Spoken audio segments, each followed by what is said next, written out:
অপশক্তি আবারও মাথাচাড়া দিয়ে উঠেছে। ৭১-এর মতো ধর্মের নামে বিভক্তি সৃষ্টির ষড়যন্ত্র চলছে বলে মন্তব্য করেছেন বিএনপি মহাসচিব মির্জা ফখরুল ইসলাম আলমগীর।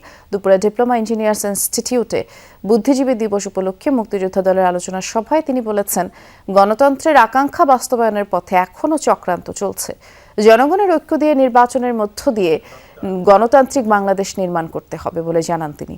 বলেন, আসন্ন নির্বাচন হলো উদারপন্থী ও স্বাধীনতার বিরোধী শক্তির মধ্যে নির্বাচন। যারা দেশের জন্মকে, স্বাধীনতাকে অস্বীকার করে তাদের বিশ্বাস করার কোনো কারণ নেই। ধানের শীষকে বেছে নিয়ে দেশের মানুষ সঠিক সিদ্ধান্ত নেবে বলে আশাবাদ ব্যক্ত করেন মির্জা ফখরুল।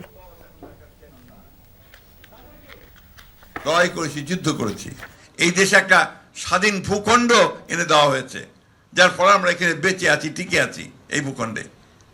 সেটার দিকে থাকবো নাকি আমরা যারা সেটাকে নস্যাৎ করতে চেয়েছিল তাদের দিকে থাকবো? বন্ধুরা, আজকে এই প্রশ্নগুলো আসছে এই জন্যে যে এই শক্তিটি আবার মাথা চাড়া দিয়ে উঠেছে। এই শক্তি আজকে আবার মানুষকে বিভ্রান্ত করছে সেই ধর্মের নামেই। 1971 সালেও কিন্তু সেই ধর্মের নামেই বিভ্রান্ত করতে চেয়েছিল।